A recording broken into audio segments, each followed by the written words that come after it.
everybody. I started before I started the countdown.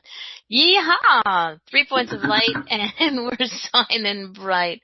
Hello, everybody. I am Mama D. Darlene, and my co-host, as usual, is the ever adorable Jennifer's Journey. Say hey, Jennifer. Hello, everybody. And, of course, we have the incomparable, the ever so naughty Brian-Clover. Hey, Brian. Good day. How are you? I'm good. Well, this week we have a special treat. Well, for me anyway. Oh, for everybody else, what the heck. I'll share them with you. Is Nathen Aswell. And Nathan's claim to fame, he may want to regret it, but he's my cousin. He's a very, very interesting young man. And we reconnected after a few years of not connecting. And I think y'all will like what he has to say. And if you don't, tough. All right. Say hi, Nathan. How do you do? Hi, everybody.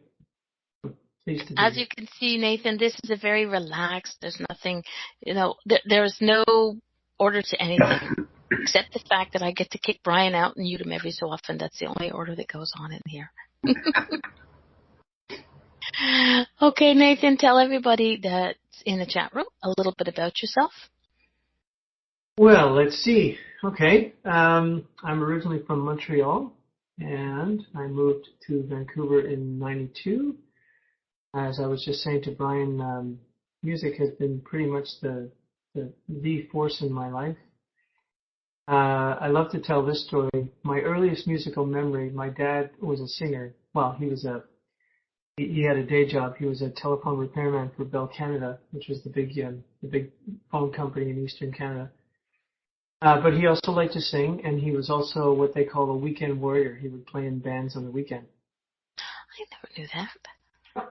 Yeah, drummer. And my earliest musical memory is standing next to my dad in the choir loft at the Roman Catholic Church, which was a huge part of my upbringing. And I remember standing, being about waist high to all the men.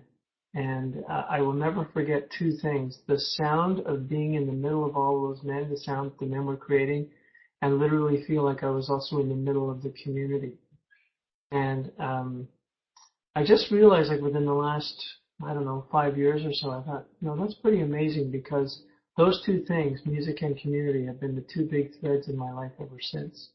And it's great that I can trace it all the way back to this memory of when I was 5. So the next thing I like to say is I had two musical paths, what I call my Saturday night life and my Sunday morning life. My Sunday morning life, I started out singing in choirs, and then I was one of the musicians in the choirs, and then I was leading choirs.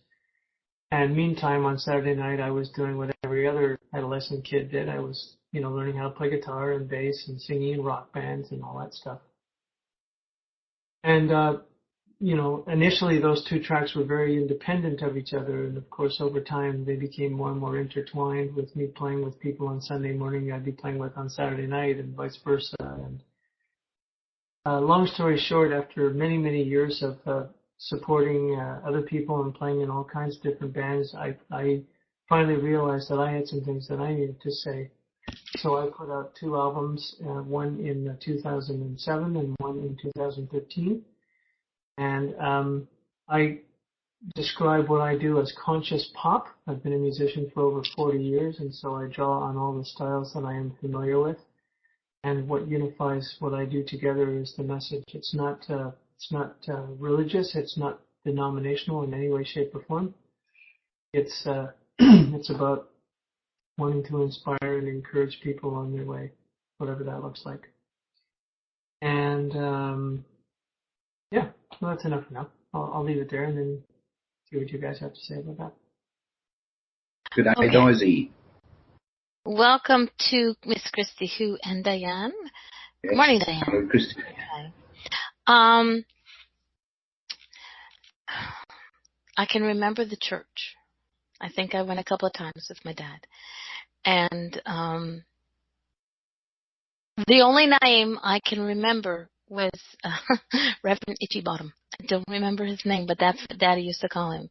So that's, Issue bottom. I don't know. It rhymed with that. That's how my father would connect things, and so that it was. Don't ask me, but I know my dad was a singer as well in the church, and so you were probably in amongst him as well, because Nathan's dad and my dad were brothers.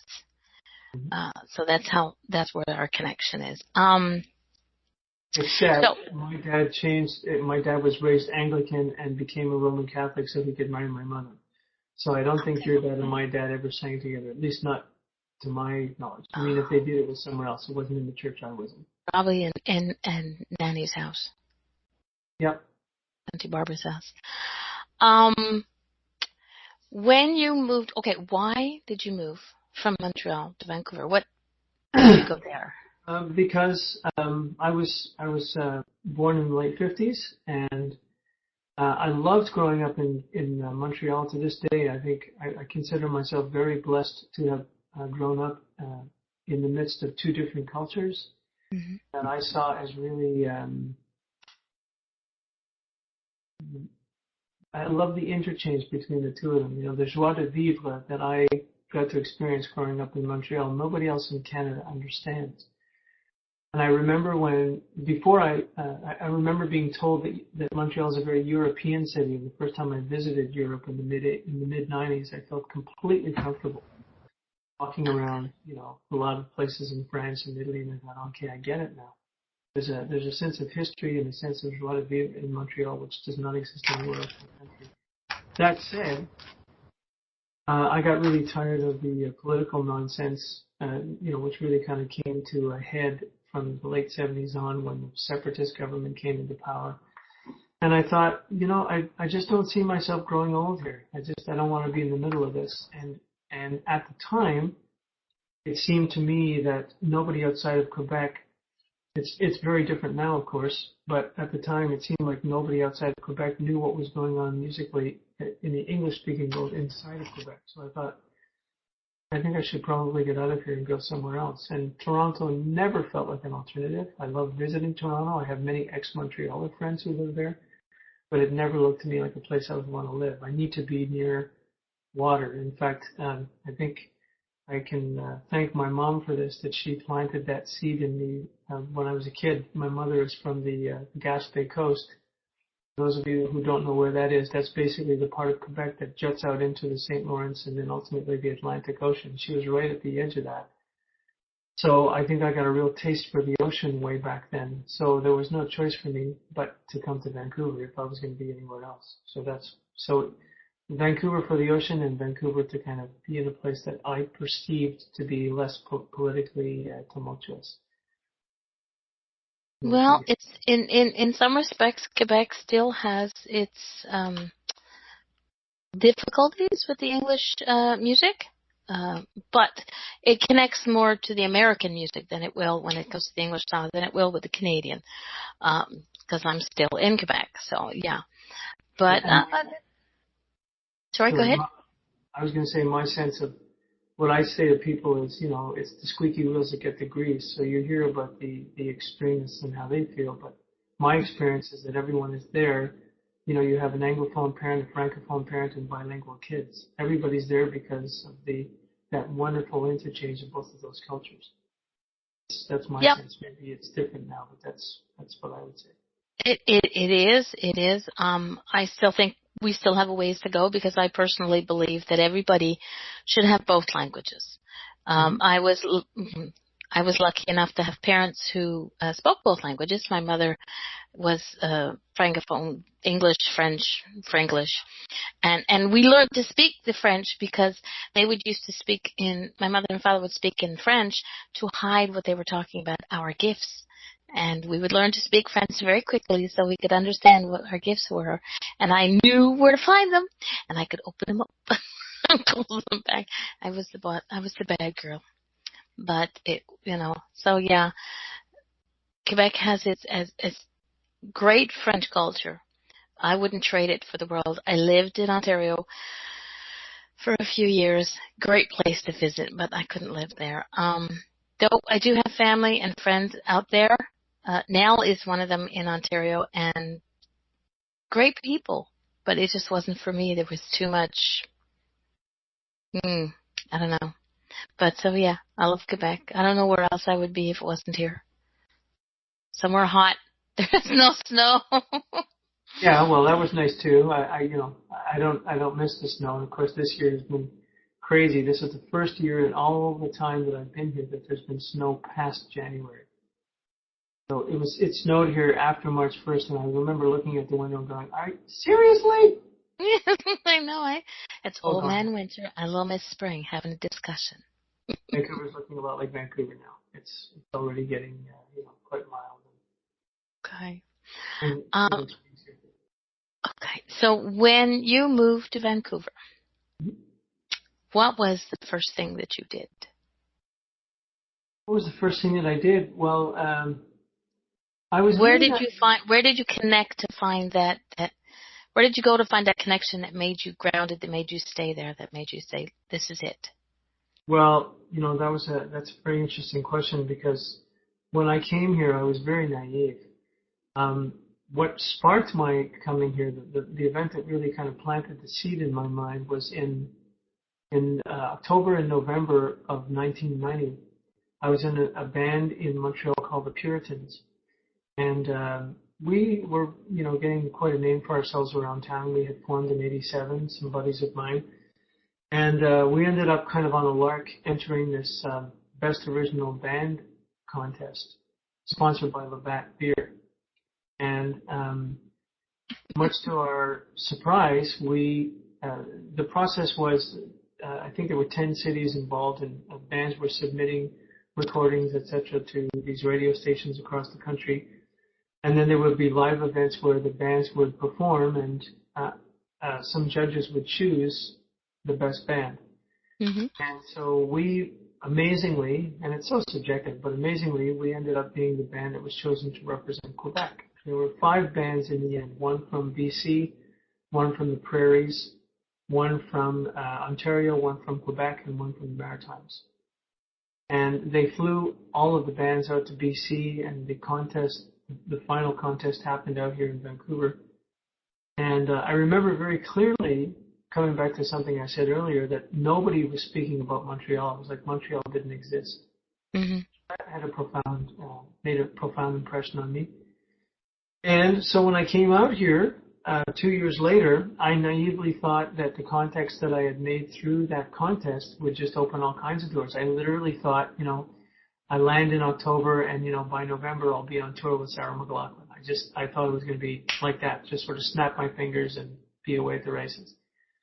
And I had to start all over again. I had to build my musical connections from scratch. So it was a very, very hard time. And in hindsight, it's interesting. I was absolutely convinced that Vancouver was where I had to be. So I think that if I hadn't had that absolute clarity, if somebody would have told me when I was still in Montreal, well, you're going to go through about 4 years of real hardship before things begin to roll, I wonder if I would have done it. So I think that absolute certainty and conviction is what got me out here, and then got me through those first 4 years. I think it's okay. I still have sound. Okay, it's just dead all of a sudden. Okay. Now, when we first got reconnected, we had a long conversation, and now, if I'm touching on ground you don't want to talk about, just kind of make a face and I'll stop. Okay. Okay.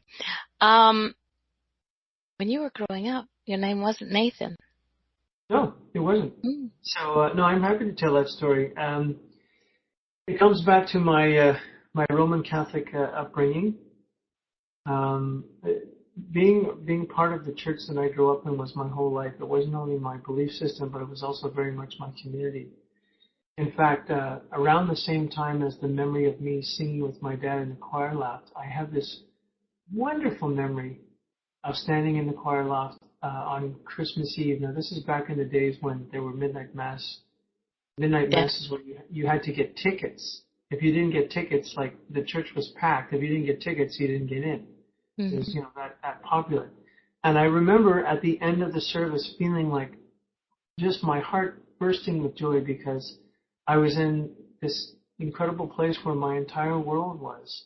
So I felt this great sense of belonging and faith, and it was just a huge, huge part of my life.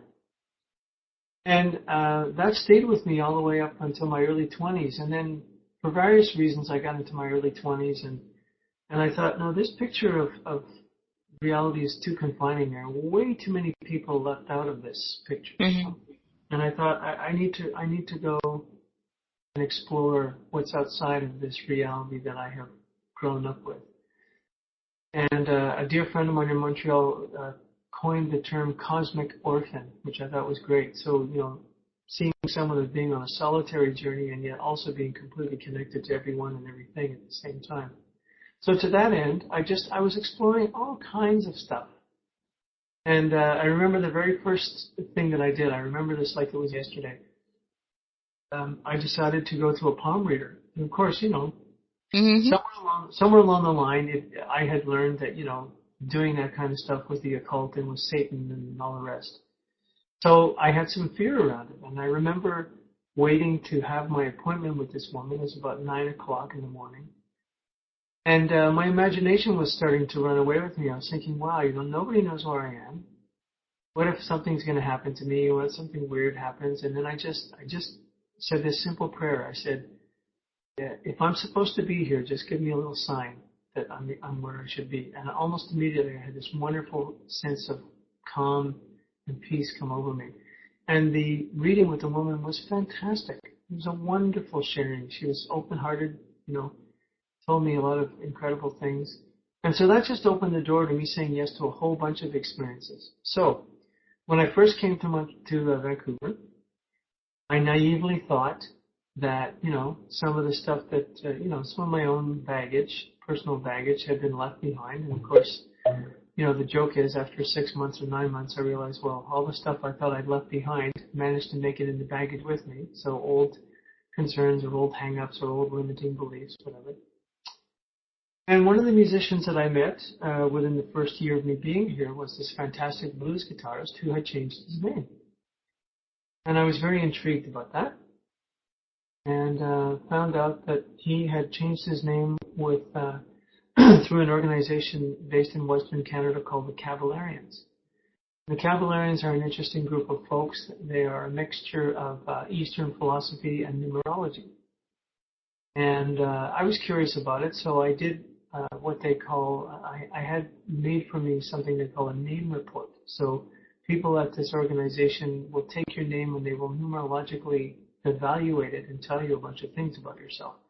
I now know how they did that because I ended up taking some courses there to learn more about it. But the bottom line is, and this is the reason why I'm no longer affiliated with them, they kind of said, on the plus side, they said, everybody to really fully realize their potential needs to have a balanced name, which is to say a name which tallies to a certain amount, the number in the consonants, the number in the vowels, etc. And anybody who doesn't have a balanced name, this is what I didn't like, because again, it's most people, is, they say you will not realize your full potential. So on the plus side, before I knew all this, I thought, new name, new city, new start. If I'm going to do this, I better do it now, because if I don't, I'm going to have 2 cities full of people that are confused. And I liked the symbolism of choosing a new name. And just to say a little bit about the name I chose, my original birth name is Sean Hill. And Sean is a form of John. There are many forms of John. John, Jonathan, Nathan, Nathaniel, Ian, Ivan, in French, Jean. Female names, Jane, Shane, Shauna, Jonah. I mean, they're all variations of John or John Nathan or Jonathan, which means it's a Hebrew name meaning God's gracious gift or given of God. And I liked that, and I thought I want to hang on to that. So that's why I chose the name Nathan. In the name report, they gave me about 40 first names and 40 last names. So Nathan was a no-brainer. Choosing a family name was more of a trip. I thought, wow, what do I do with this? I have no idea how to choose this. So, and let me just stop here and say, I don't know what it's like in Quebec, but in BC, it's very easy to change your name. And I thought, okay, this is an experiment. Life is nothing if not an experiment. If this doesn't work out, I can change it back. So I did what I needed to do. And the way that I chose my last name was, I thought, okay, I'm just going to write them all because one of these is my new signature. So I was writing Nathan with all the last names. And I realized as I was doing it, I was kind of getting intuitive hits about what letters I liked making and what letters I didn't like making for various reasons. Mm-hmm. In the end, I ended up choosing Aswell because for two reasons. One, because it had three reasons. Because it had two L's at the end of it, like Hill did, and I liked making two L's. And I remember telling my mother this, and my mother at the time was very much into handwriting analysis, and she said, well, that makes sense because your L's give you strength. So I thought, okay. So the last names with two L's at the end, so Aswell was the one I chose for a couple of reasons. One, I even went to the library to research family names. And at a certain point in history, people's family names were determined by geographical things. So if you were closest to the water supply, your last name could be Nathan of the Well or Nathan Well, kind of evolved with that. And it was Ashwell, and then Ashwell probably became Aswell, and so ash is a kind of tree. And so I like the two images of a tree reaching up into the sky with its branches and reaching down into the earth with its roots, and seeing this whole name choice as something about expansion for me. And I also liked the idea of, well being connected to the source, and as well, Nathan as whole, Nathan as complete. So I ended up creating meaning in it for me. And so I legally changed it in '93, and I've been Nathan Aswell ever since. And I definitely have moments of thinking, especially initially, the first couple of years, I went, oh my God, what a stupid thing I've done. And why did I do that? And, I should change back, and I still think of it every once in a while. But I think it's significant. I think it's a very powerful thing to change your name. And what I thought was most interesting was my mom, still in her handwriting analysis phase, looked at my new handwriting and said, you have no idea who Nathan Aswell is. Make sure this is something you want to do and not something someone else is telling you is a good idea. And then over the course of the next 2 years, every once in a while when I would see her, she would look at my writing and she'd say, yeah, you're becoming Nathan now. And then after about 2 years, she said, yeah, you're Nathan now. And, what does that mean? I mean, it's a decision I made in the midst of many other decisions. Did it do what they said it was going to do? Do I feel more balanced? Do I feel more actualized? I have no idea. But I do know that whenever anybody calls me Sean Hill, it just feels completely foreign.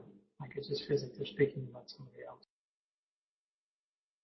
Well, I have to say that when people go, oh, your cousin Nathan, and I was speaking to family, and they said, Nathan? Who's Nathan? I said, he's their cousin. Well, I said, he changed his name. Well, what was his birth name? I don't know.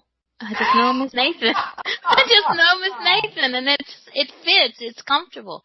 I mean, now that you say Sean, I was like, okay, I remember the name Sean. I remember, but I've known you because we weren't that close of a family section when we were younger. So, I mean, I think the last time I saw you guys was at Nanny's funeral. And that was like, yeah. 40 years ago. Yeah. So, and so to me that was, things went on there, things were said there, and I was like, yeah, okay, that was then, this is now, and I'm not the same person that I was back then. So I know that, everybody changes. But when we reconnected, through other cousins, and I was like, yeah, okay, sure. I'll just look them up and send you a message. And I said, let's talk. And I got to know Nathan, and I happen to like Nathan very, very much. And, I have no problem. Like I said, when people are going, well, what's his birth name? I was like, I don't know. It doesn't matter because he is Nathan now. Next time somebody asks you, say Clark Kent. There you go. Okay. I'll try that one. Okay. Thank you, Nell. How does the family feel about you changing your name? Well, even though the choice was yours and you had all your reasons behind it, family, they can hold on to that, like. That's a great question, and yeah, one that I'm happy to answer. It's interesting. I had another story I could tell you is I changed my handwriting from left to right and back to left, but that's another story. I just mentioned it because when you change your handwriting, it doesn't impact anybody. When you change your name, it impacts everybody. And so I didn't know how other people were going to feel about it. And Diane is saying, do I feel changing my name has changed my energy in any way regarding numerology? I'm interpreting that question in two ways. Do I feel my energy is different? I don't know. Does it make me feel different about numerology? My entire path has been very much about making that short but very powerful journey from here to here. So my tendency when left to my own devices is to be too much in my head. I think that's, yeah. So I try to live as much from my heart as possible. Has numerology changed that? Aided that? Could very well be. But the other thing I wanted to say is I don't really feel a great desire to learn something that involves numbers and stuff. It's just me getting up into my head. I don't see it as something that I want. I don't need any more development in the head area. So, but you did when we first spoke. You did. I'll bring it to the numerology part. You did my name and the number thingamajiggy, and you found that my name and numbers work together for me, which I thought was totally awesome.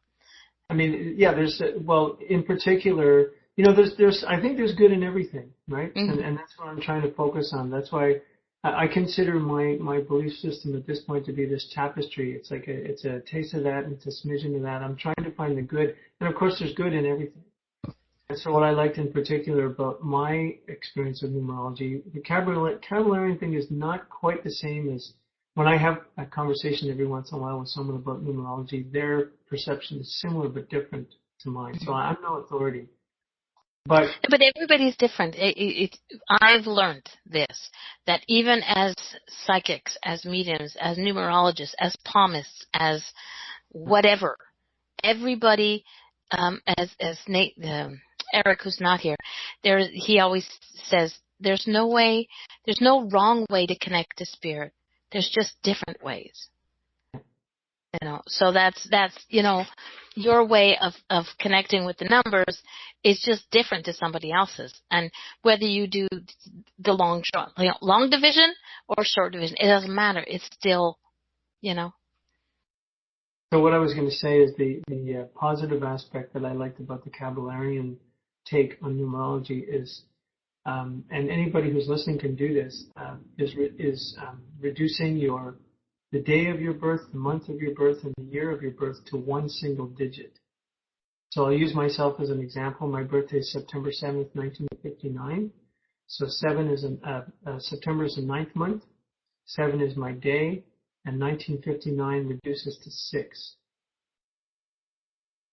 So I'll just let everybody take a second to work that out in their mind. I'll do it out loud. So 1 and 9 is 10. 10 and 5 is 15. And 15 and 9 are 24. 2 plus 4 equals 6. That's how it reduces to a 6. So the numbers 9, 7, and 6 total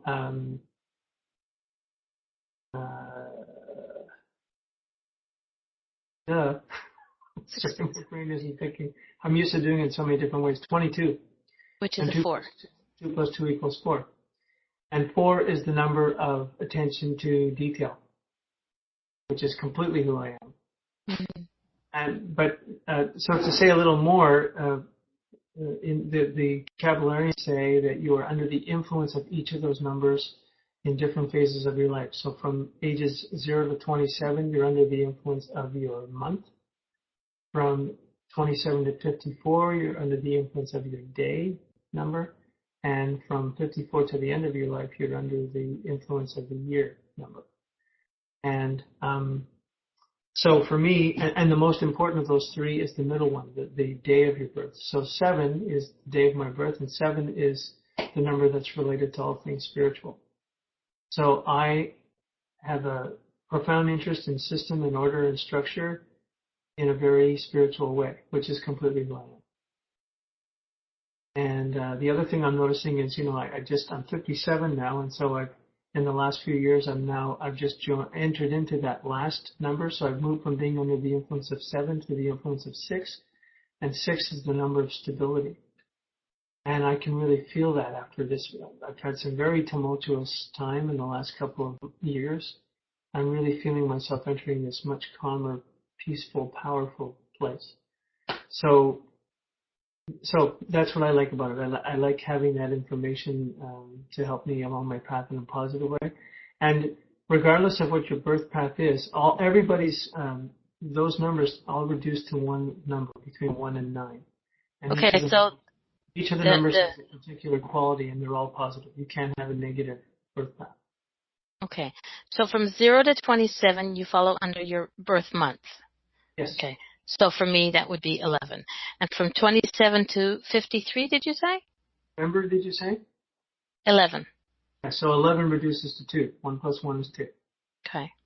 Okay, and your day is? The 20th. So that's another 2. 2, and your year is? Would be in 1961, which is an 8. Correct. Is that right? Yes, it would be an 8. So 2 plus 2 is 4. 4 and 8 are 12. 1 plus 2 is 3. Yeah. 3 is the number of creative self-expression. Yes, Mama D. Doesn't come as any surprise to you, does it? No, I've heard that a couple of times. 2 is the number of social interaction. So you are a creative being, and your particular channel or focus with that energy, that creative energy, is to do it in a very socially interactive way. Like, hey, perhaps being the host of a radio show? I wonder. I have no idea where that came from. It works. It all fits. That's great. But you were saying that from 0 to 27, I know we're kind of getting off the path, but that's how I do. From the ages of 0, birth to 27, Yep. you follow under your month, the number of your month. Yep. And from 27 to 53, 4. you fall under the date of your day. Yes. Okay. And 54 to, then you follow under your year. So Correct. what is the number? Because I'm in the last part. I'm in the year part. Okay. Yeah.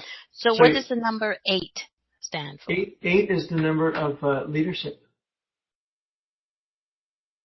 So, okay. So let me just ask you, have you just sort of felt yourself naturally in the last few years of your life moving from, it's not like anything that happened disappeared. It's not an overnight switch. No. But do you notice there's been more of a shift towards you kind of stepping into more of an authoritative role in your life? I think so, yeah. Being in more of a take charge position in your life, and whatever that means? How long have you been doing the show?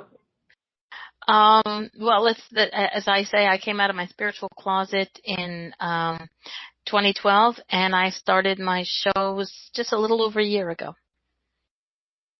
Yeah, I know. Diane in the chat room was asking. I was asking because I've heard that when we change our names or shorten them, it changes our energy to a certain extent. Thank you, Nathan. Yeah, I completely agree with that, Diane. And like I said, I have no way of knowing because, I made that decision in 93 and, many other things have happened to me since then. Has it played its part? Of that, I have no doubt. Can I tell you specifically how it did that? No, I can't. I have no idea. So you couldn't you couldn't say that everything you went through wouldn't have happened if you were still Sean. Yeah, I have no idea. I mean, how could any of us say that? I have no idea. But you know what? It's like a lot of people say, if I could go back and change history, if I could go back to when I was 21, and I'd be like, if I went back to 21 with the knowledge that I have now, yes, I would change things. Yeah. And then that's the way I used to think. And then I think, you know what? No. For all the bad and the ick and the good and everything else, We know why you want to go back to 21 now. And everything else that went on to bring me to this point in life has made me the woman that I am, has made me the one who people ask questions to, and I have the mama sense to give them, has made me the ready to sit there and talk on live camera, because I can remember in high school, me stand up, talk in front of people. No, the butterflies were in my tummy, and I just wouldn't do. But are there things I wish I could have changed back then? Yeah, but only if I was be able to do it back then. But it's just it's interesting. Oh, thank you, Auntie Helen. Love. So yeah, as for all the stuff that we go through in the growing up, the good, the bad, and sometimes the horrific, not for me, but for some people, the horrific has made people who they are today. Mm-hmm. And you choose your path. As bad as certain people have had it, and I'm looking at Brian right now. He did not have the nicest of childhoods, and if he was a child now, I'd hold him and I'd hug him and I'd make him feel protected and safe. But you know what? You can still do that, darling. I don't mind. No. Pauline would kick my boot. No, she's sitting right here listening, so you're laughing. But if you hadn't have gone through everything you did as a child, exactly, you wouldn't be the awesome man that you are right now.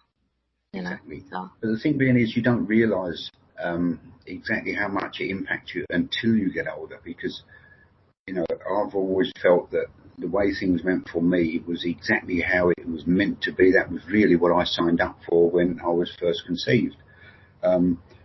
It's made me the person that I am, and I wouldn't change even a thing of it, not one little piece.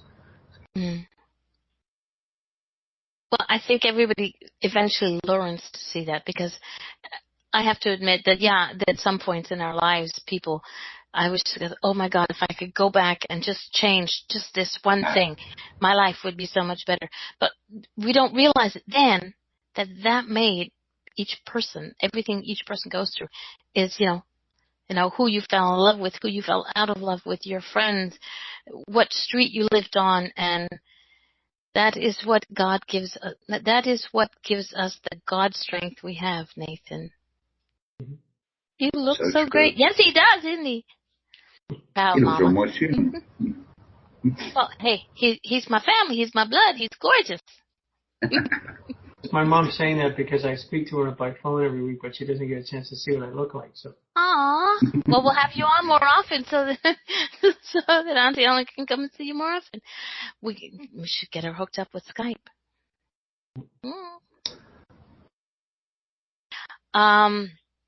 So okay, you asked me a question about 5 minutes ago, which I haven't answered. Yeah. How did my family react? Yeah. It's a great question, because I had the whole variety of responses from friends and associates and stuff, but I had the widest response within my own immediate family. So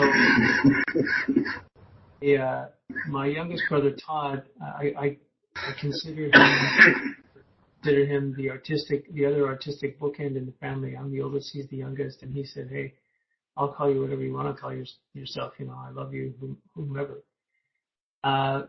My father said, "You were born Sean, your name is Sean, you always will be Sean." End of story. So that was, very much a statement about who he was.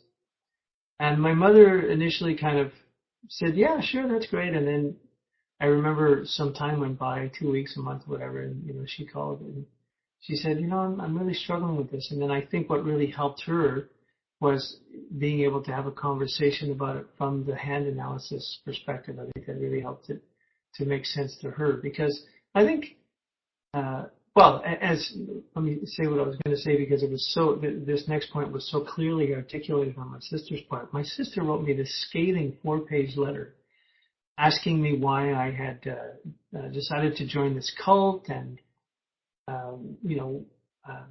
she felt that I was disowning myself from my family, and she was taking it very personally. And it was quite an eye-opening thing for me. And I got to, well, I didn't need to get to the end of the letter, but I realized that what I was getting was a lot of Karen. Like it didn't have anything to do with me. It was just really triggering some stuff in her, thinking that I didn't love her as much anymore or what have you. So she really struggled with it for a long time. And she literally would send me mail to my birth name, and I couldn't go pick it up at the post office because once I changed my name, like I had no proof of ID, so I couldn't pick up packages at the post office. If she didn't address them to myself and exactly, my wife, then if my wife couldn't go get it, then I couldn't get whatever she'd said. So when I got married for the second time, Karen came out for the wedding, and it was a lovely day because she acknowledged in that day, she said, and it was 10 years after I changed my name, she said, I get it now. And from that point on, she's called me Nathan. So it was a very emotional moment for the both of us, lots of tears and, acceptance. So was Karen the one you were closest to growing up as a child? No, I wouldn't say that. I'd say that my relationships with my siblings changed over time. When I was first growing up, I was closest to my brother Dwayne, who's a year younger than I am. And so, all the stuff about the both of us wearing the same clothes or do identical outfits but in, different colors or something. Dwayne and I went through all that stuff.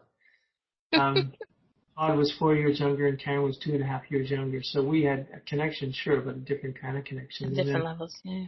When I moved into my teenage years, Todd and I were rooming together. So with that phase of my life, I felt closest to Todd. So, it changed.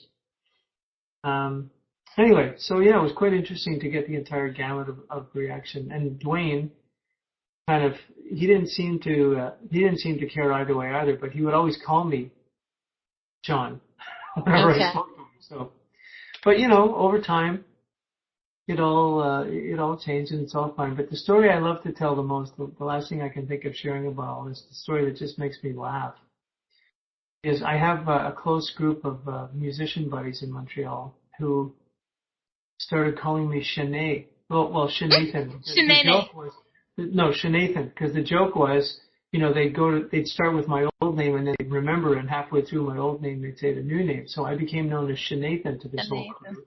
Then they shortened it to Shanae, right? Okay. But one of these couples had a girl that was born, and so she grew up. She had never known me. She grew up. She was born after I left, and so she had grown up hearing about me as Shanathan, right? Okay. And then she heard the story somewhere along the line of me changing my name, and her comment at about 12 was, I think it's really good that he changed his name from Shanathan to Nathan. I love that. Oh, that's cute. That's adorable. Yeah. Oh, wow. Well, there you go. There's a lot of information about names and numerology. I think if anybody wants to learn about the Kabbalarians, I think you can still access their information online. It's spelled K-A-B-A. Well, here, I'll put it in the chat, but K-A-B-A-L-A-R-I-A-N. I'll just write it in the chat here. Kabbalarian philosophy. And I'm not by any means encouraging people to do this, but if they're curious, learn more about it themselves, they can do that.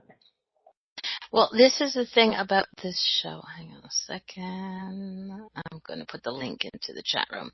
This is the thing about this show and any other show that I'm associated with, is it's a show that allows people the chance to search and find new things. Listen to new viewpoints. We don't always have to agree, but you have to be open to listening, to understanding what somebody else's viewpoint is. So the Kabbalarians, we may not like you. You found parts of it that you liked and parts of it you didn't like. So you got to keep what was good to you, what was close to you. And this is what I expect of this show, is that it helps people to pick and choose what they want, because I'm not about religion, because religion is somebody else's beliefs. It's something I heard on Facebook, and I think it's totally perfect. Religion is somebody else's belief. Spirituality is what you believe.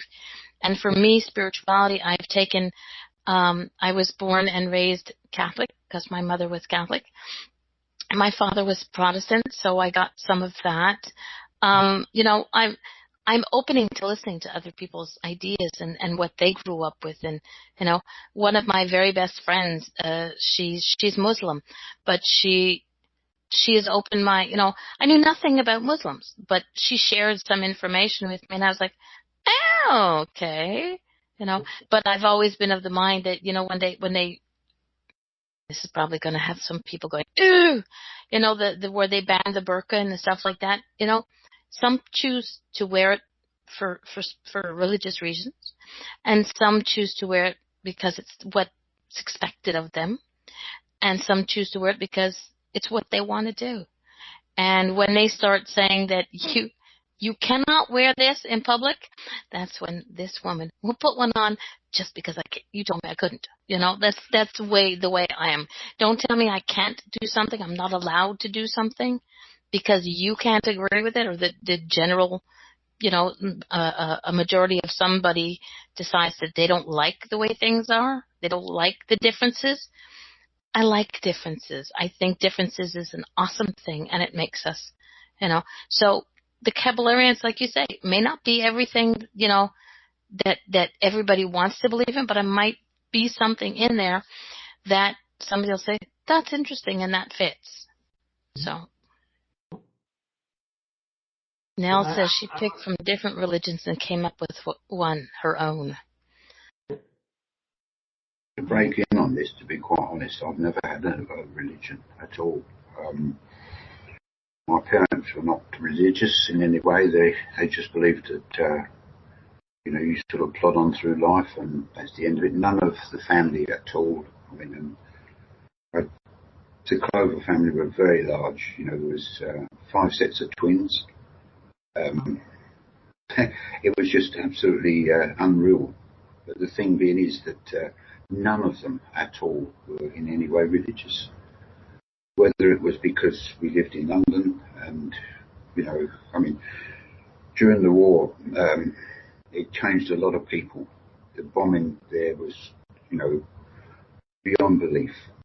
I think they gave up praying because you never knew when the next bomb was going to hit. As a child, I can remember the bombings and the hate and the hurt, and most of it was all directed towards our own government. I don't think anybody had time for religion. It just seemed a waste of energy. Even after the war, going to school, a lot of people started going back to churches. They were never really my thing. I always believed in self-preservation, and that's the only way I could work. There was very, very little food in London. It was more a matter of, as I say, the self-survival all of the time. And you think to yourself, well, would I have changed in any way? But I don't honestly think I would. There was no choices. You just had to virtually go with the flow. You just had to live your own life. And I think, as I say, the survival thing was all that you had in your mind all of the time. As I say, it's different for everybody. I know many, many religious people now, and none of them try and convert me, I can assure you that. They don't want you there. No. Okay, just a quick one from the chat room. Auntie Ellen, when I go to sleep at night, I make sure I have given as much love as I can to others. Therefore, on the other side, I will still be able to do the same. When you do, not anytime soon, when you do get to the other side, you will be welcomed with open arms by so many. That is without a doubt. Amen. Okay. Okay. So You went from Montreal to Vancouver. You joined the Cavalierians. You found out a little bit more about yourself. You became the man that you are today. As we heard, you were married twice.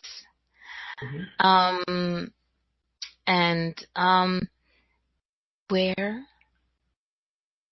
did the music start to become part of? Because because you are hang on, let's see this. You are, let me go this one here on the bio. If I get it back again, I kind of sort of slow things down. I love this one. The very first thing, before Nathan opens his mouth, and I saw big mouth, to sing, those talented fingers touch his instrument, and you know of the presence of the man who makes beautiful music and offers it generously as a gift to God and anyone lucky enough to be within earshot. Don't ever miss an opportunity to listen to this man share his gift. Well, just FYI for everybody in the chat room, Nathan has no choice. He will be sharing that gift with us, because I kind of went, come on, please. And he said yes.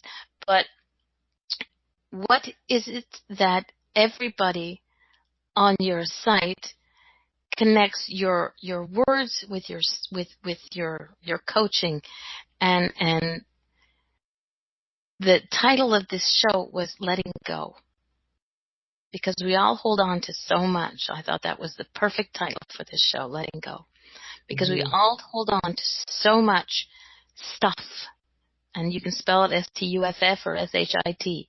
Doesn't matter. You still hold on to so much. Yes, sometimes it's it's hard to let go, and sometimes it's easy to let go. But where did the music and the speaking and the put that into a ball so that we can understand? Okay, I think I'm hearing you asking me two questions, so let me pull the threads apart and see if I get this right. So you want to know about my different identities, and you want to know about how letting go resonates with me? Are those two directions? Yeah.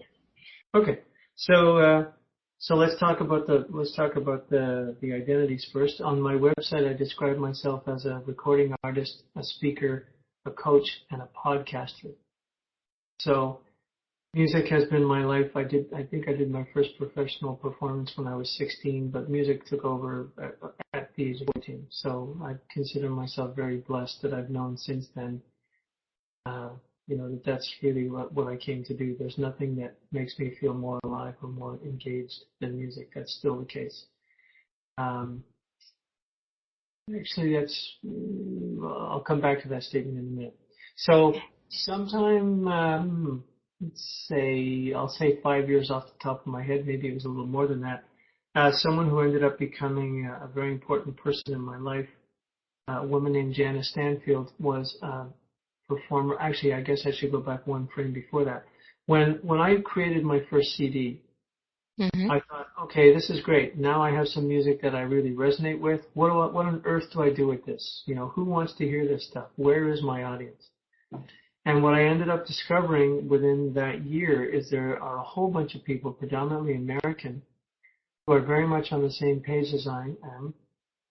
And they were a part of an organization called the Positive Music Association. Someone came up to me at one of the churches I play at in Vancouver and said, have you heard about this organization? I think that you would really find some like-hearted people there. You should check it out. So I did. And that became a journey which is ongoing. I have a couple of dozen people that are on that wavelength, are part of that gang that I have great love and connection and affinity with. And one of those people is Jana Stanfield. So Jana Stanfield, besides being an award-winning songwriter and just probably one of the most beautiful voices you'll ever hear, she's also a professional speaker. So I remember her talking about that and me being intrigued by the idea of combining the two. Specifically, Jana coined a term, keynote concert. So what Jana does is she will do a keynote speech, but she'll do it with her guitar on. So she will intersperse the talk with parts of songs. So it took me a while to come around to the idea, because initially I thought, oh, this is me diluting music or walking away from music, and now I see it as just a natural progression, a natural extension of what I have been doing for years whenever I do my concert. I mean, I'm always speaking in between my songs, and I usually have a specific kind of point or theme that I'm running with. So keynote concerts are no different. So that became something that I started offering a couple of years ago, and so I speak wherever I can. In some churches I do what some people would call the sermon, other people would call the message, music and message. Mm-hmm. I've also given free talks at Rotary clubs and things of that nature. So that's something that I'm interested in developing more. I think it's a lot of fun, and very few people are doing music and message together. So that's interesting. The third thing on my website is coaching. I don't know how many of the people who listen to your show are familiar with something called EFT, Emotional Freedom Technique, but it was a system that was developed by a guy in the 70s named Gary Craig, who realized that you could basically change the flow of energy in your body, which some people will know as chi, C-H-I. Mm-hmm. With emotional freedom technique, you're actually tapping on acupuncture points. So it's a combination of doing the tapping as well as, working through feelings and then calling in whatever it is you'd like to call in, call it affirmations or what have you. But I found it an incredibly powerful tool, and I seem to have a natural affinity for helping people with it. So I'm really excited about that, and I will become a certified EFT coach, practitioner, whatever word you want to use at some point. I am not yet, but in the last 6 months, say, I have just been offering complimentary sessions to people, and they've been knocked out by the power of what I offer and knocked out to discover that I don't have any training. So I think that's a big clue from the universe that I need to pursue. So coming back to something I said earlier, doing that work is as exciting to me as making music and touching people's hearts with music. So, and I think that's because I realize now that I think the reason why I'm here is to encourage people. So I'm encouraging people with my words, with my listening, with my music, and I see using EFT is very much in keeping with all that. And then the final thing is the podcasting. I have a show of my own called For the Love of Music. It's on Self-Discovery Radio. And my mission on the show is to celebrate musicians who are inspiring, healing, encouraging people through their music making. And boy, I'm just getting some incredible people to interview and to share with the world. And I know a lot of American artists, as I said earlier, so I'm trying to shy away from that group because, they're getting a fair amount of attention already. So I started out the show focusing on Canadians, but as more people listen to the show, I'm beginning to get some great suggestions about guests. And I'm excited because the show is going truly international now. 2 weeks ago, I had a woman from Denmark, and next week my guest will be from Finland. And so now I'm up to 4 countries, and I'm excited about, I'm literally throwing the doors wide open to whomever, anywhere in the world. I think I want to celebrate musicians, artists who are really trying to make a difference in the world with their music, whatever that looks like. But, who aren't just in it for personal gain or, getting on the pop charts or what have you. People who are really taking music and in a very conscious way, trying to do something powerful with it. So those are my 4 identities in the world that I'm cultivating, and I feel really excited about all 4 of those. And I see them as all being very interconnected. Coming to your theme of letting go, I had something very interesting happen to me last year. Most of my audience that I have discovered for my music are based in the States. And for probably about the last 8 years, I've been focusing, it's just sort of naturally evolved that I've been focusing my attention on developing my American audience. And I have been doing so by traveling to the States without ever having a proper work visa. And most of the people that I know do not have a proper work visa, people that do what I do for whatever reasons. So without speaking about them, I'll just say in my case, it was because I thought, well, you know, I'm just going down to do some good work, and I'm not going down to make very much money, and it's a real hassle to get the visa. So I'll just, you know, when I start making real money, I'll do the right thing. And in the meantime, you know, I'm not a gangster, I'm not a terrorist. I'm going down to do good work, and it'll all take care of itself. Well, on May 31st of 2016, I was stopped at the border, and thanks to a random inspection, my car was searched, and they found, you know, a number of incriminating things. And I was banned from entering the U.S. for 5 years. So that was a real big blow for me. Just, I was literally stunned. I didn't really know what to do with that. And I think that this entire year has been about letting go. Specifically, I mean, with every day, I think the lessons to be learned from it are growing in my awareness. But I think by and large, I've been invited by the universe, putting it politely, invited by the universe to let go of my old picture of who I am and to instead step more fully into my power. There's a phrase that I like to use, which will become the title of a song one day, has not yet, but actual size. I think this is all about an invitation of me reclaiming, regaining my actual size, moving through the world as a powerful being, as a spark of God, as co-creator with God, all those terms. And in various ways, I think since last May, that's what's been happening. I think I've been stepping into my power in a way that I wouldn't have if that experience hadn't happened. True. We all learn that things happen for their reasons, whether we like them or not, they happen. And It is what makes us us. Mm-hmm. I'm trying to find the link to your radio show, and I can't because I don't know why. Self-discovery radio is the internet. All I have to do is go to that, and then just look under one of the tabs will have my name, and it'll lead to my shows. Okay, found something else. Okay, because I would love to. Well, here I'll write it here in the chat. So the name of it's not the link, but they'll be able to find it. So the name of the radio station is Self-Discovery Radio, and the name of my show is For the Love of Music.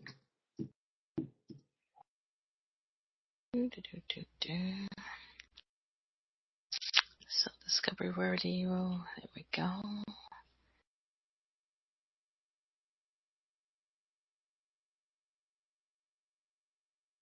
And Self-Discovery Radio. Wise House. Love of Music. There we go. I don't mind advertising the Self-Discovery station, but I'd rather have yours up first. Call me crazy. It's family. Aha. And not just because you're family through blood, but as most people know here, to me, family through heart and soul is as important as blood. So yes. All right, there we go. That's your page. So anybody want to tune in? Now, are your shows live or are they pre-recorded? They're pre-recorded. I do them about 2 weeks ahead of time. And Sarah Troy is the woman who runs Self-Discovery Radio. So I send Sarah, you know, the interview and the MP3s and the bio and all that stuff. She posts them on the site, and the links become active on Tuesday, 1 p.m. Pacific time, which is 4 p.m. Eastern time. So anytime on Tuesday after 4 p.m., the link for that day becomes active and then is then active forever after. Cool. Very cool. All right. Well, are you a little tired of talking? Do you think you? I was going to say, like, I'm delighted to be here, and I would like to be of service in the biggest possible way to whomever. So if people have questions or whatever, trust me, they'll chime up. They're not frightened. They're not shy. They're not shy. Yeah, Anybody has questions, you know how that works. Pop the question in, put it in caps so that I can read it out loud. But I think I would also like to hear some live music. Yes, and I would like to. I was just going to say I would like to talk about that. So, you know, singing is where it all started, and I'm fond of saying this now when people say, what got you singing? And the kind of cute answer I'm now coming up with lately is, I started singing when I was young, and nobody told me to stop. Aha! By that More is, than likely, if we ask your mom, you were probably singing in her tummy. I'm a firm believer that everybody can sing, and people that think they can't were told they can't. But I really believe that all of us can sing, bar none, no exceptions whatsoever. And nobody ever told me I couldn't. So singing has just been a very natural thing for me ever since I was a kid. Your mom says you were very noisy when you were in her tummy. When you were in her tummy. This is what I said. You were singing in her tummy, and that's what she said. Yes, you were very noisy. The story that she told me for years is that I was pretty boring for the first couple of years of my life because all I wanted to do was sleep. So it started with singing, and then like every other teenage boy, I got into guitar, and then I literally had this incredible moment after a couple of years. It was an epiphany moment where bass. Let me tell you the story. It won't take long. It won't take a minute, but I love the story. I grew up in a small town on Montreal Island called Verdun. Very small, pretty much residential place. Had one main street where all the businesses were, and so there was a music store on that street. And at this point in my life, I'm into guitar in a big way. I've been into guitar for about 2 years, so I'm about 15, and I go into this music store a lot. I don't know how regularly. I was going to say weekly, maybe it wasn't that much, but many times. And my ritual was the same. I would stand and I would look at these 2 guitars on the wall that I just wanted more than anything on earth. One was a classical guitar. For those who don't know what that is, they're guitars with very wide necks, and the strings are made of nylon, so they're very easy on the fingers. And if you have big hands like me, they're super easy to play. And right beside it was this sexy gold painted electric guitar. And I wanted that just as much. I could just see myself on stage just, playing the big loud chords and stuff. And I just, for the life of me, could not decide which of those 2 instruments I wanted. I felt I could only afford to get one, and I was completely torn. I would leave the store every time thinking, I don't know. I don't know what to do. Mm-hmm. And in November of 1975, I remember coming home from school one day, and I put on I remember this like it was yesterday. I put on the radio, and School by Supertramp was playing. I don't know how many of your listeners will remember that, but Supertramp was a very, very popular band in Quebec in the 70s. I think they broke in Quebec before they broke anywhere else in North America. And the bass line in that song is spectacular. And I remember turning on the radio, and there's this particular section of the song towards the end. I turned on the radio, and the song was just in kind of the last verse. And the bass part in the last verse of the song I felt like it jumped out of the speaker and hit me in the chest. And I thought, wow, it's bass. So I went back to that same store, and in January of 1976, I bought my first bass. And singing bass players, nobody was playing bass. And singing bass players, I worked all the time. So my musical career just took off, and I didn't look back. So for years it was stayed the bass. That was cool. So for years it was bass, but I was still playing guitar. Just I wasn't getting paid to play guitar. I was learning how to play and writing songs with guitar. And then in the early 80s, I became familiar with this very incredible instrument called the Chapman stick. So I'll just just for everybody, I am going to change this so that everybody gets a good view of it to video style for everybody. Everybody just changed all there. I don't know. I can't even tell if y'all got changed or not. But and I'm going to come out of the camera so we can have full view of Nathan's instrument. Naughty. Brian. So, 1982 is when I first saw one of these things, and I thought, this is incredible. Anyway, it's basically you can think of it as a bass and a guitar in one, but it's better to think of it as an instrument on its own terms. If you look closely, you can see that the strings actually go in 2 different directions. The lowest string, this is the bass side, And this is the guitar side, and the strings go in opposite direction from the center, fanning outwards. So the bass strings are literally upside down, and the relationship of the strings on the bass side, on the bass side, are different from the relationships to the strings between the strings on the guitar side. So it's literally like playing bass lines on a cello and guitar chords on a guitar. So like two different instruments playing at the same time. And to that end, I just never felt, I was intrigued by this instrument. I love the idea of making as much sound as I possibly could. And the idea of playing two parts at the same time appealed to me because I had tried to play piano about a half dozen times, but realized at the end that I didn't feel comfortable sitting in front of something and playing like this. I'm a guitar player, a bass player. I'm used to holding things close to me and putting my hands around them, embracing them and making music with them. It's a more intimate kind of connection. So for those reasons, this instrument appealed to me. And it was just too hard. I couldn't wrap my brain around it. So I saw the fellow who inspired me and most guys to play this instrument is Tony Levin. Tony is the guy who plays bass and stick with Peter Gabriel. He was in several other groups as well, but he was the one that most of us saw in the early 80s and made most of us go, oh my God, I have to play one of those. How many strings does this have? There are now 8 different kinds of strings. This is called the grand stick. It has 12, 6 on either side. Okay. The original stick had 5 on either side. So at one point, Emmett Chapman, the inventor, added another string on both sides. But like I say, I just, as much as I had that desire, I experienced years of frustration. So what I was waiting for, it turns out, is this instrument, which Emmett and someone else started to make in 1999. Anyone? And this is called the NS stick. So the difference with this is there's only 8 strings on it, and the strings go from low to high.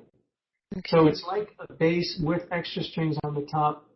And same thing. I can play it conventionally like a bass, which is to say I can pluck the strings or I can strum the strings like on a guitar. But the cool thing is I can tap the strings like on the other one and play 2 parts at the same time. So that's what I'll be doing today. I'll be singing and tapping something, playing 2 parts at the same time. So Nell, you best get Eric to watch this video. And who's Eric? Eric is her son. Now, where did you buy this? This is made by a fellow in Los Angeles. Emmett Chapman lives in Los Angeles, and he makes them. Hang on a sec. So as I was saying, you can pluck this like you would a conventional bass, like that, and play the guitar chords like this. Right, but the cool thing is I can do both at the same time.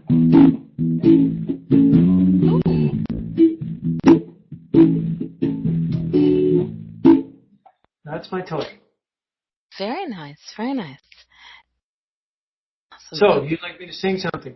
Yes, I do. Right? You had something in mind too, if I remember correctly.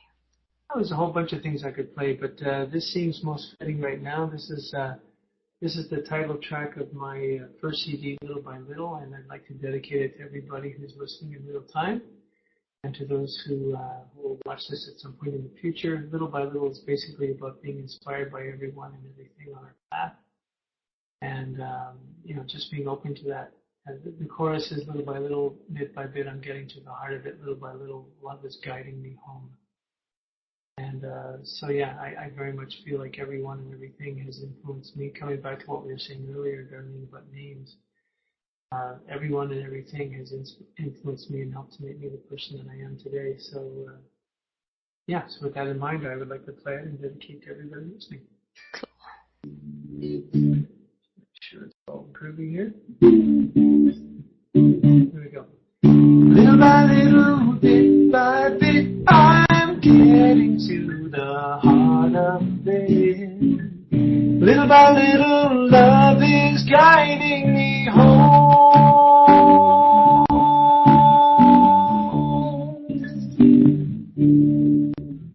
With every step along this path, I feel that it's little lighter.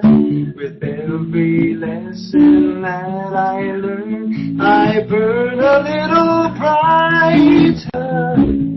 Little by little, bit by bit, I'm getting to the heart of it. Little by little, love is guiding me home.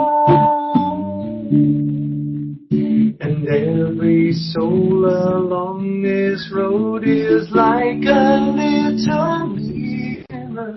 In understanding you, I see myself a little clearer.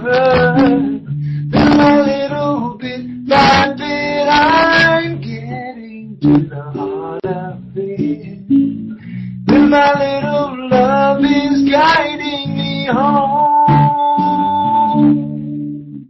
Throughout this journey, I've been shown that I am not alone.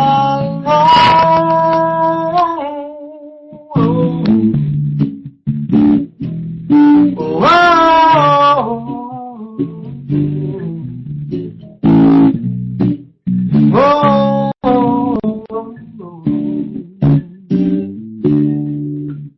With everything that I create, I grow a little stronger.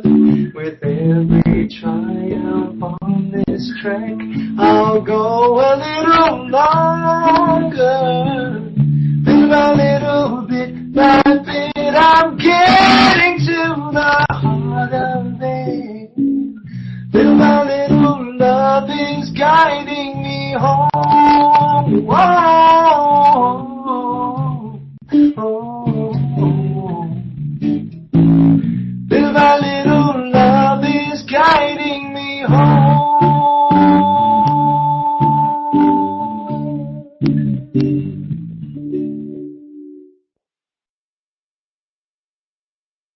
Wow. Thank Yep. you. Auntie Ellen, thank you very much for coming. It was a pleasure to have you in my chat room. And I will send everybody your love.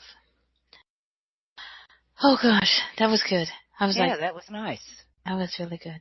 Yay, Nathan. Okay. Nobody could see that. I was dancing in my chair. Really good at that. Now let me get.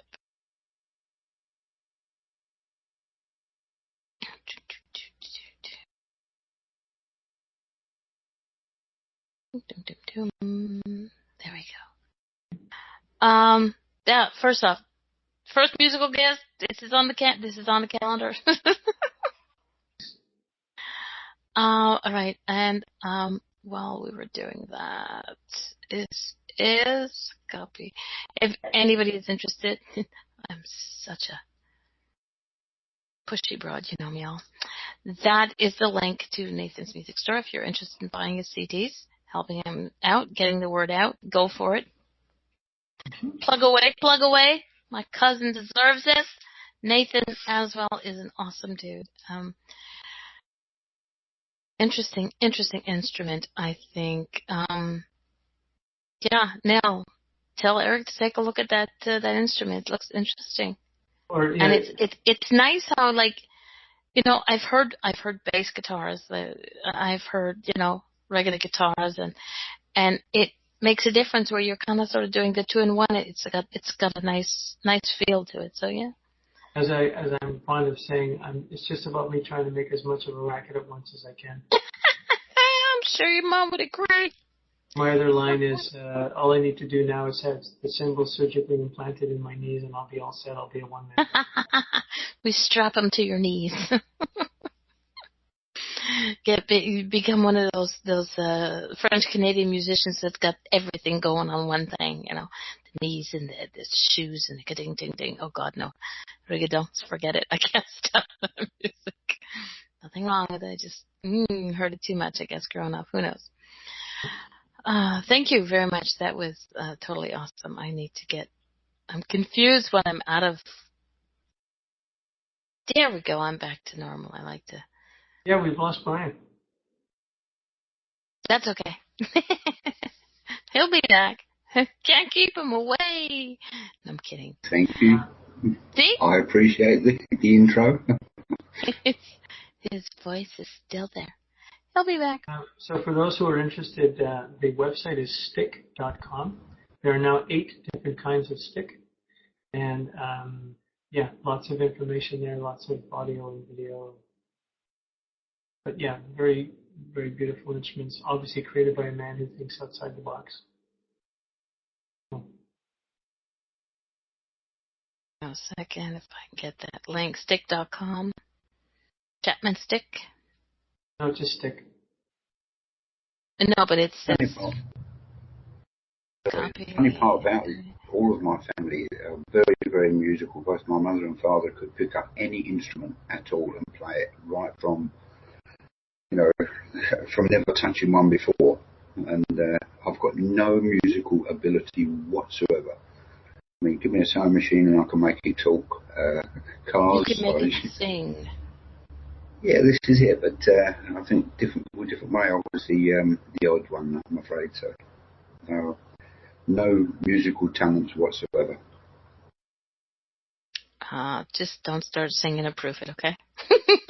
Oh, that's for certain. Oh, he might throw something at you. Who knows? See, I play cruising across the camera. I'm so bad. I'm sorry. Yeah, no, I'm not. Okay, if anybody has any questions for Nathan, please chime up. Don't be afraid. What am I saying, afraid? Nobody's ever afraid in this chat room. Quiet, awestruck, maybe. Well, okay, not everybody's quiet. Well, I'm not, so that's what counts. Jennifer. Yeah. Yes, I'm here. I'm keeping muted. Casper's a little active today. I don't know what his problem is. Casper wants to hear the music. Casper's going, okay, let me sing. Just don't let then he would have really been going crazy. Okay. I can see when I do that. I turn pages and I'm all crazy here. Okay. You do events where you go to places and you do speaking engagements. What do you have coming up? Because I know you can't go to the States for a little while, but I'm sure that you have enough speaking engagements here. Well, I'm still pretty new on the speaking trail, so most times when I'm speaking, there's still kind of smaller events. Mm-hmm. But the next time I'm speaking, as it turns out, next Sunday, there's a church actually in my neighborhood here that I perform at every 6 or so, 2 months maybe. And I'll be speaking there next Sunday doing the music and message. I think I'm being propositioned to by... Yes. Nell, sit down. Park your bum. Auntie Ella may have less room, but I'm still here. Park your tuckus. Gonna be there. Nell has spent the weekend with her daughter, so I'm not sure if she's back home or not yet. So, and I'm not going to give anybody your Nuber. Fingers are crossed when she's outside. It's easy enough to get it. It's all over my website. So. It is. But she wants me to give you her number. Her number is 911. Kathy will love that. It all depends who answers the phone. Okay. So, anyway, back to your question. I'm pretty good at keeping my calendar up to date. So if people just go to my website, go to my calendar page. All of my performances are there, and they'll see that I'm actually, one of the lessons I learned in the last year. I'm glad I'm having an opportunity to talk about this. In 2010, I made a decision. I was coming back to this image of Saturday night life and Sunday morning life. I was literally running myself ragged, continuing to feed both of those identities. And so I decided to give up my Saturday night life entirely. I thought, okay, from now on, all the music that I make, I want it to be inspiring and encouraging and healing and all that sort of thing. what happened when this old border moment happened last year was I was forced to, because the focus of my personal music making had been so on the stateside, I thought, wow, I've got to come up with some new ways to generate income and reconnect locally, etc. And so I did something which turned out to be a real blessing. I live in a part of Vancouver, and part of BC called White Rock. White Rock is about 45 minutes south of Vancouver, and I'm literally right on the Pacific Ocean. I'm right across the street from the ocean, looking south, so I can see the States from where I am. It's a little bay that kind of in between us and them. And there's a spot where there's a lovely boardwalk. It's a couple of kilometers long. And there are several places on the boardwalk where people can busk, can perform on the street, for a very modest fee, for an annual license. So the year before, I had got the license. The license is $25. I thought, okay, this is fine. I'll just every once in a while go outside and play and see what happens, make a little money, learn more about my neighborhood. But when this whole border thing happened, it became more a matter of need. Mm-hmm. And so I was out there pretty much every sunny day between April and September. And the gift of it, I mean, did I make money? Yeah, I made some money. But the real gift of it was realizing that there's no difference between the Saturday night life and the Sunday morning life. I realized that what's the common thread whenever I pick up an instrument, whenever I sing, is my intention behind it. And my intention is to always create beauty and joy. Mm-hmm. And I thought, it doesn't matter if I'm singing rock and roll or if I'm singing sweet love songs or I'm singing something of my own. It's all the same. So that cured me of that, all or nothing thinking that I'd had around music.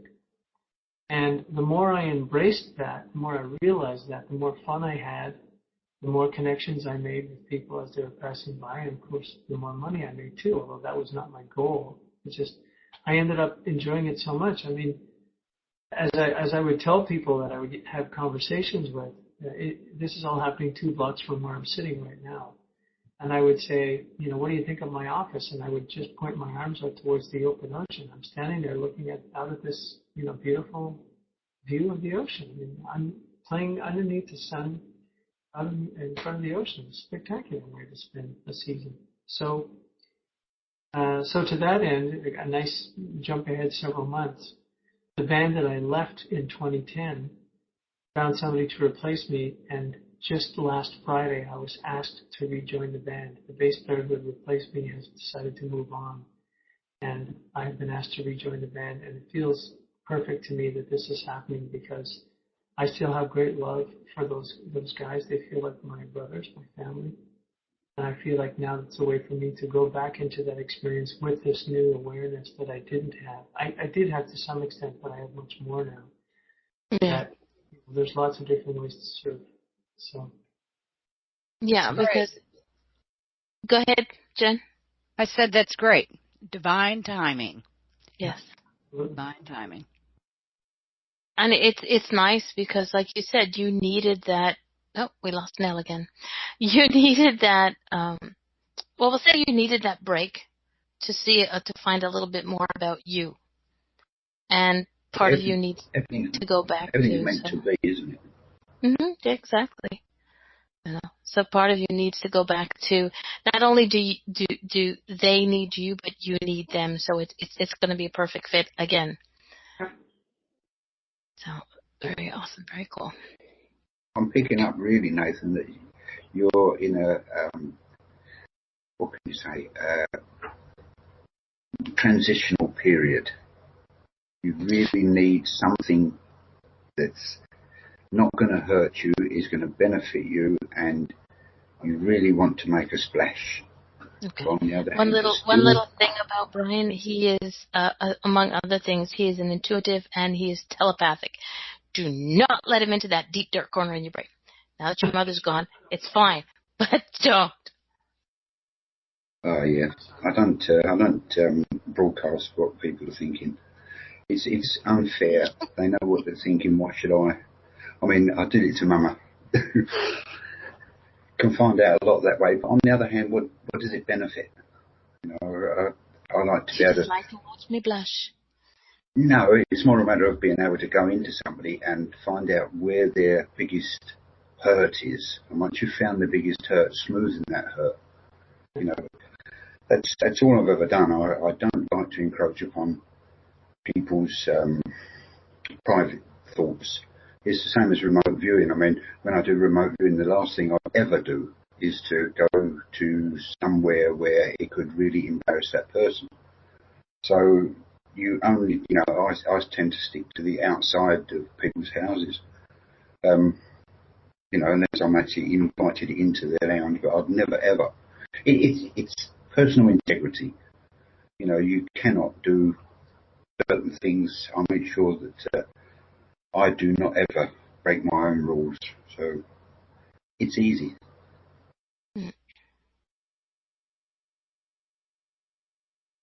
Sorry, dog's having a bit of a fit. No, mine sound asleep. So so how did that the little tidbit that Brian shared with you in the beginning, his intuitive? Well, it makes complete sense to me. I mean, it's all a gift, right? It's all learning.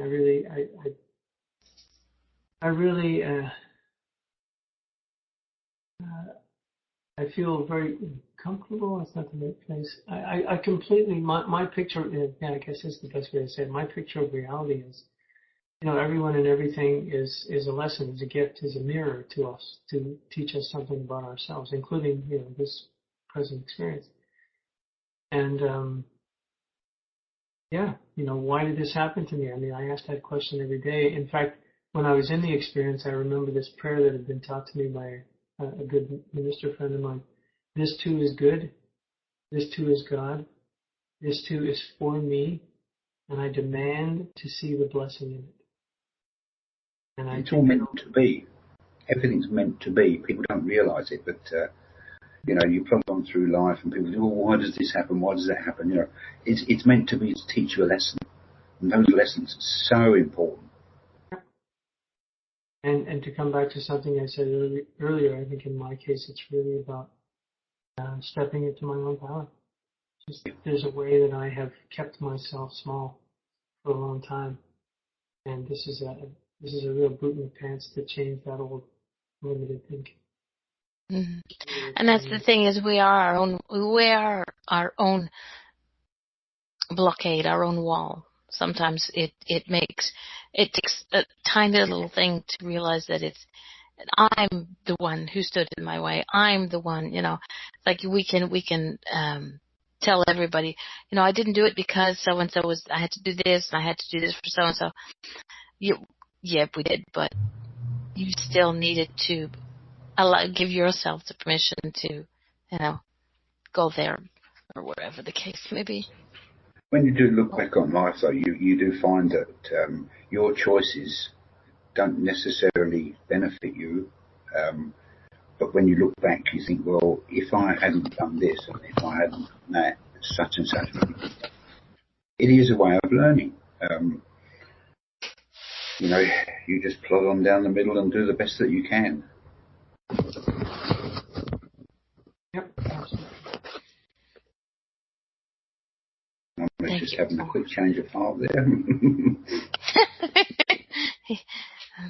He's alive. He's still alive. On Thursday, he chewed up my headphones. So this is the second set. So before he goes and chews something else. No, they're beautiful. Animals are perfect. We're the ones that got to learn to live with them.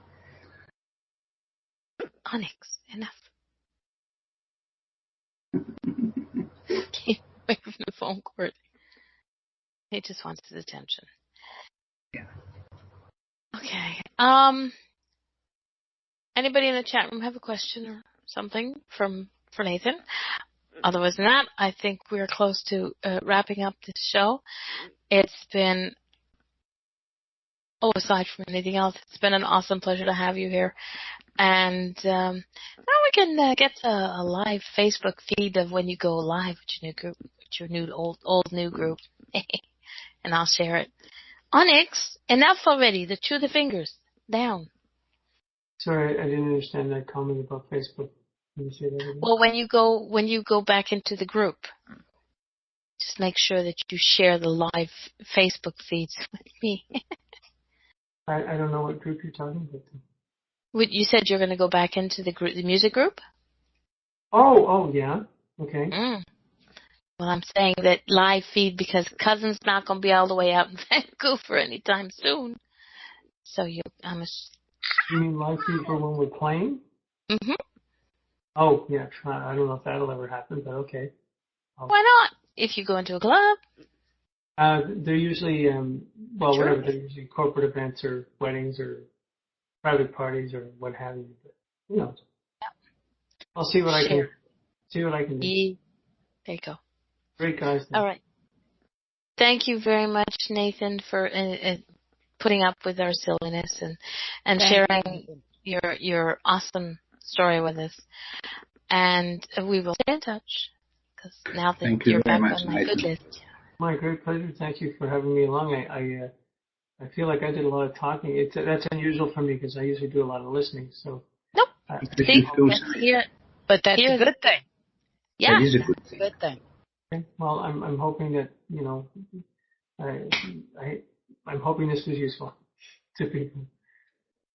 If you only touch one person, then you've accomplished everything. So, and I think you have. Thank you, Nathan. Really good. Many blessings to you, Nathan. Much love, everybody, and we will see you next week. Jennifer, Brian, thank you very much for another awesome show. Everybody in the chat room, I know we've lost a few, but thanks for hanging tight, and we'll see you next weekend. Thanks, everybody, for being here. Night, everyone. Blessings all. Blessings. Oh.